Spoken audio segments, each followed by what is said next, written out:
What happens when the dream of escaping to another world finally comes true, but all that awaits is a nightmare? We're only 2 weeks away from the release of TRON Ares. And 100% expendable. Welcome back to the Gloomy Grid.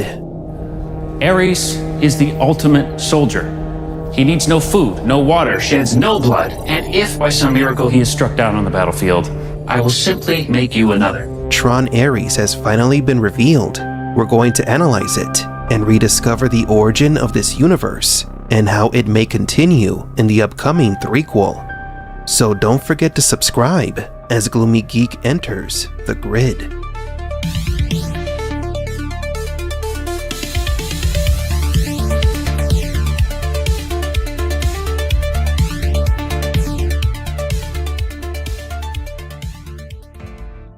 Flynn's story begins in the world of the users, the city of angels and light. Flynn's first act was to make light in our world of darkness.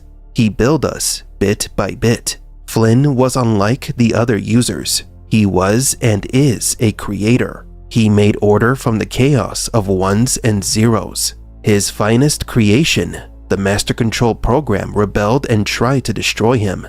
The MCP brought Flynn to the grid. Once here, the MCP tasked the SARC program to have Flynn killed in the games of his own creation. The MCP believed in irony, no small feat for a computer program, mind you. SARC, from his enthusiasm and cruelty, was still scared of a user, but SARC followed orders. Flynn was taken to the games. Flynn was a fast learner and soon dominated the games. And Flynn was no program. He had free will. He was defiant. Defiant in the face of SARC and the MCP, but SARC was cruel and obedient. Flynn was sent to play Light Cycles, the oldest of games. There, Flynn first met Ram and Tron. There, they would race for their lives. Tron was the best among us. No program was his equal. Flynn got the chance to see Tron's skill firsthand, though some would have to learn the hard way. Tron and Ram helped Flynn escape out of the games and onto the grid, but Flynn's own creations, the tank program, would hunt them down. Flynn created the tanks to serve as protectors of the integrity of the grid. Little did he know that he would one day be the object of their wrath. Flynn and Ram were hit. Their light cycle is destroyed. Tron believed them to be dead, but Flynn was more resilient than most. He carried Ram to the safety of a junk heap.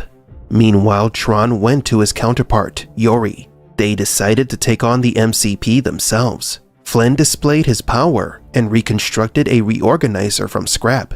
While Tron and Yori headed to the IO tower for help, Flynn revealed his true nature to Ram, but it was too late.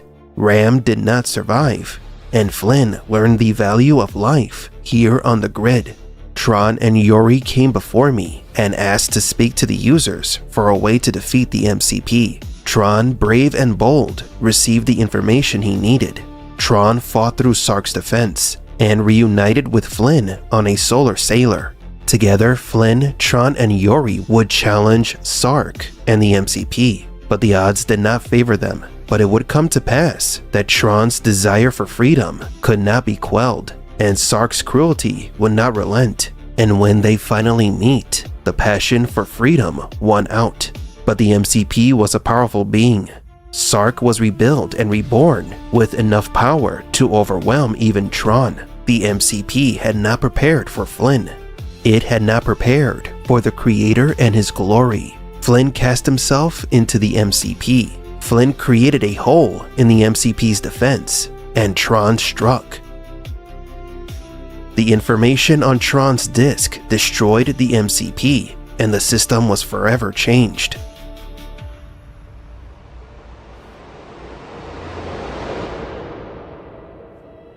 The oppressive reign of the MCP gave way to the new blue beam of Flynn, and Flynn was restored to his user form.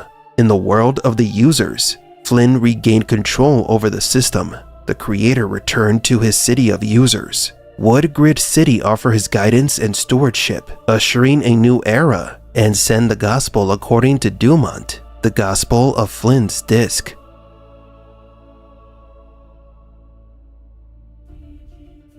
So this story, inscribed on all the identity discs of the new Grid programs, was perhaps the biggest drawback for Kevin Flynn, as he never lived up to the legend. The story served as the foundation of the new Grid in Tron Legacy, placing Flynn in the role of a digital deity. It's curious how the programs viewed users with an almost mythological devotion, granting them absolute power that rarely matched reality. The gospel of Kevin Flynn became the founding narrative of this society, but at its core, it was an unsustainable myth. Flynn was an imperfect creator, and he would soon prove it. The tale portrays Flynn as the creator who imposed order on chaos. However, the truth was much more complex.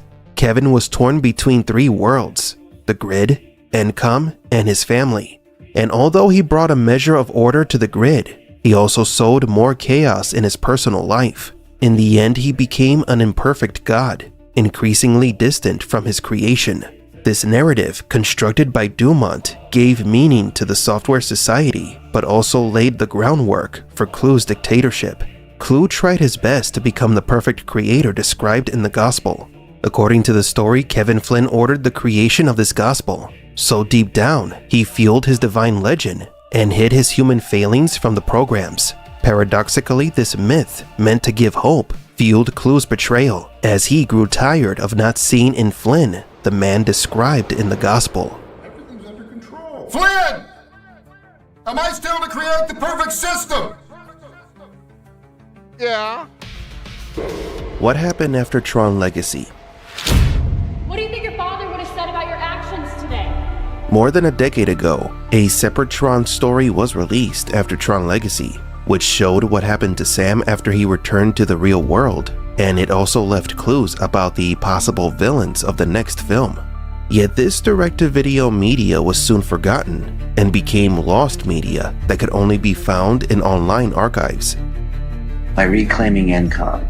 Thanks to a partner program, we were sent this obscure file. So welcome back to the Gloomy Grid, and in this video, we'll be taking a closer look at Tron the Next Day. But these are confusing times. Everything hidden in its collection of short films and clips, and how it connects to Tron Ares. We may have not found Kevin Flynn. What would you think if I told you that there was evidence in this lost media that Alan, the creator of Tron, is destined to become a villain? The origin of this lost media dates back to April 2011 as exclusive special features on the Tron Legacy Blu-ray. Fun fact, months before the Blu-ray's release, there were rumors that the disc would feature hidden clues about the next Tron film, maybe even a teaser trailer. The Blu-ray was released, and instead of a trailer, what was on the disc was a short film showing not only what happened after Tron Legacy, but also what the public perspective was during the events of the Tron films, revolutions about the user, and possibly the culprit behind Sam Flynn's disappearance. Now, what's on the video, and why has it been forgotten for so long? The Justice Department announced today that it will begin a full-on investigation into the underground movement known as Flynn Lives. Led by a mysterious online figure known as Zack Attack, this renegade group has been held responsible for acts of subversion against Encom. Although the short film is titled The Next Day, the story is really about the evolution of Kevin Flynn's character in the real world, from a technological visionary to an ideological figure fighting for people's freedom. The short film begins with protests on the streets, carried out by a group who called themselves Flynn Lives. The alleged extremist group began online, people searching for any trail of the visionary Kevin Flynn, and the group quickly became a thorn in Encom's side. The origins of this group date back to 1989, after Alan Bradley, creator of the Tron program, took control of Encom to protect Sam's interests. While in power, Alan began secretly leaking company information and was also funding online groups to spread a single idea: Flynn Lives. We passionately believe that Kevin Flynn, visionary, digital pioneer, a man ahead of his time, is alive. After too many years of silence, our organization found the funding to extend a tradition that began soon after Flynn's Arcade closed in 1990. That man, he is a programmer, and we worship him.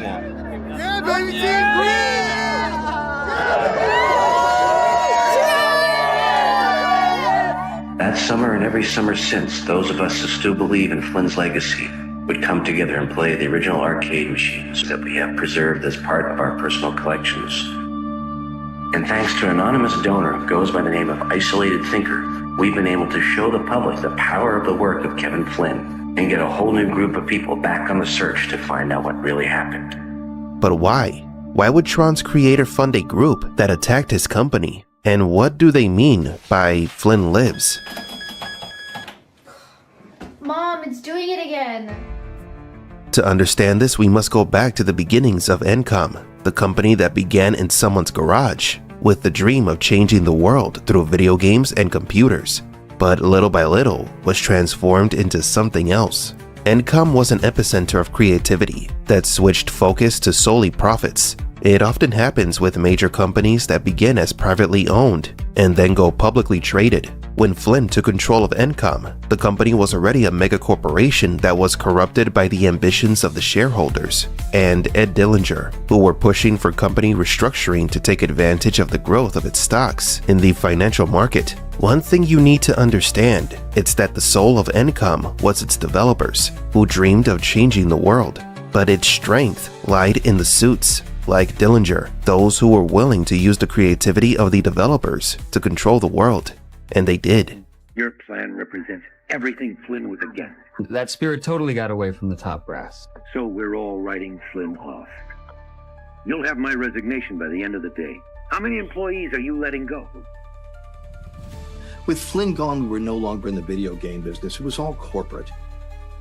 In November 1990, Kurt Hartington called for a restructuring of Encom. He declared that the state of the company is unsustainable and that it cannot continue without a clear strategy. It was then that Encom's founders and developers were fired. The company's creative force was thrown out like garbage, and the company shifted its priority to seeking efficiency and improving existing programs. But while Encom was turning into a shadow of its former self, Alan Bradley, along with a hacker codenamed Zackattack, continued to expose the possible truth that Flynn might still be alive. And in 1997, something unexpected happened.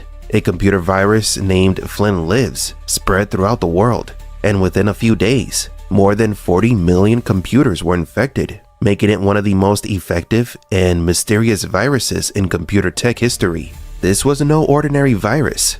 It wasn't intended to destroy files or steal information. It was a hidden message, a reminder installed into all PCs around the world, almost as if someone were trying to revive a legend from the depths of the grid. And it worked. For one moment to the next, Kevin Flynn's name was back in the headlines. Then a few years later, Kevin Flynn's son Sam joined the Flynn Lives movement and went on pranking Encom, challenging the company from within to the world. Flynn came back, just a little bit younger. Sam Flynn inspired us. Every year, he'd find a new way to infuriate Encom's board with his pranks. He started doing the work that we had almost given up 10 years ago. Be free. Now I got you. Don't sweat it. Your boss is okay with it. The hell he is. Your boss works for the CEO, and the CEO works for the shareholders. Now, do you know who the biggest shareholder is? I don't know, some kid. You're Mr. Flynn? Why?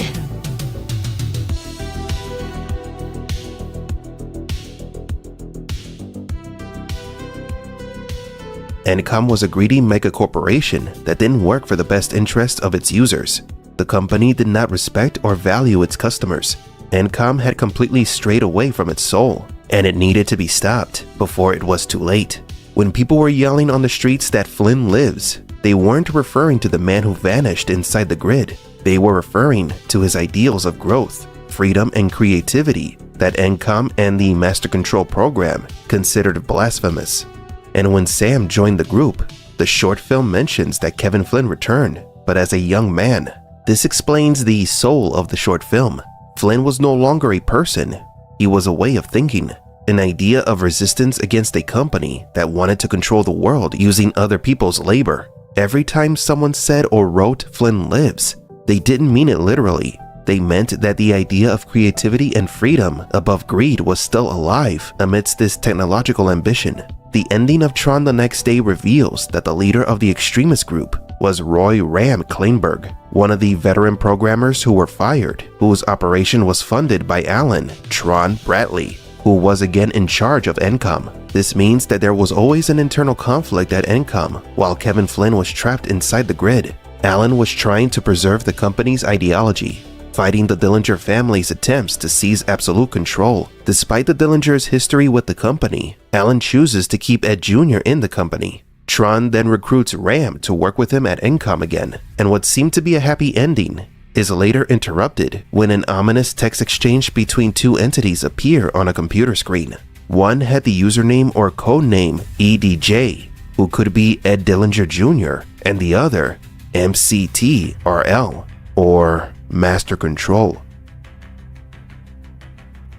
You may not be his father, but he's still a Flynn. Don't underestimate him. End of line. And the Dillinger kid. Yeah, well, Junior earned his place. He stays. What about you? Here we begin to question Alan's odd decision to keep Ed Jr. employed. Why did the creator of Tron speak positively about the son of the creator of the Master Control program? Could it be that just as Tron became Rinsler, Alan's destiny is also to turn evil? Remember that Tron's defined characteristic is that he fights for the users. He was a reflection of Alan's soul. Alan has always fought for the people of ENCOM and their consumers, but perhaps he will soon be fighting for someone else. After decades of fighting to keep Kevin Flynn's ideals alive, the fact that Alan keeps the Dillinger close to him might not be a sign of weakness, but a hint of something more. A sign that Alan is becoming something more devious. Although we've never seen Tron's transformation into Rinsler, in the comics, there is a moment where Tron becomes deeply disappointed in Kevin Flynn. This happens when Kevin has to leave for the real world because his wife is about to give birth. In the comic, Flynn had always said to Clue and Tron that escaping the grid was impossible, yet they saw the creator of the grid use his disc to leave and enter at will. What's interesting about this comic is that when Flynn leaves for the real world, Clue isn't curious, but rather disappointed, and tells Tron that Flynn lied to them. Tron's fall to the orange side could have been due to a philosophical shift rather than corruption. Perhaps Clue gradually convinced Tron that his friend and creator was lying to them, corrupting the guardian of the grid and turning him into a tool of destruction. If the program is a reflection of the user, then Alan, like Tron, is prone to corruption, not because he desires power, but because he believes the future of the world depends on his decisions. And in the same way that Clue corrupted Tron, Ed Dillinger Jr. may have begun to sow doubt in Alan, turning him from a protector of the users at ENCOM into an asset for the Dillingers. And just as Tron fought for Clue, Alan may be working for the Dillingers now. But what could have caused this? As we've theorized in other videos, the arrival of the ISOs in the human world represents Kevin Flynn's new gospel, the arrival of miracles in the real world. But it also means the end of ENCOM. Seeing Sam take over the company at the end of the short film leaves us with two possible futures. One where the world becomes a technological utopia, and another where ENCOM is protected and in control. The Tron Ares teaser trailer shows that there haven't been any major changes in the human world, meaning ENCOM was protected, and Sam, like his own man, may have been betrayed by someone he trusted. And if the history of Tron is doomed to repeat itself, this points to one outcome. Alan Bradley, aka Tron, may have betrayed Sam Flynn to protect ENCOM's interest, giving the Dillingers more power and leading to the arrival of Ares. Tron the next day revealed that Kevin nicknamed Alan Tron after returning from the grid in the first movie. Anyway, we were talking about what? Oh, my Tron nickname. Yeah. Right. I created a self-monitoring computer security system back in '82. I called it Tron. Well, the weird thing is, Flynn took to calling me Tron. All the programmers ran with it, and the nickname stayed with me for years. But perhaps Alan has adopted a new nickname, one that could explain his character in the next film. Rinsler. It is his fate. Tron is Alan, which makes Rinsler a part of him as well. Welcome back. The technology world was shocked earlier today as an official statement confirmed that software giant ENCOM International has reinstated Alan Bradley as chairman. The Should investors be worried about Sam Flynn's turbulent past? Will he be a destructive force at Encom? This is the future. And the shareholders who come along for the ride are going to be very happy with where we're taking Encom next. Thank you, Mr. Bradley. Thank you. So what do you think? Is the connection between Tron Legacy and Tron Ares Alan Bradley's portrayal of his best friend's son? Will Alan become Rinsler in the human world? I'm a Gloomy Geek, and don't forget to like and subscribe. A user has entered to the channel Gloomy Geek. Reality suspended. All systems fragmented. Accessing file. Kevin Flynn, wake up. You are a user. You were never meant to obey.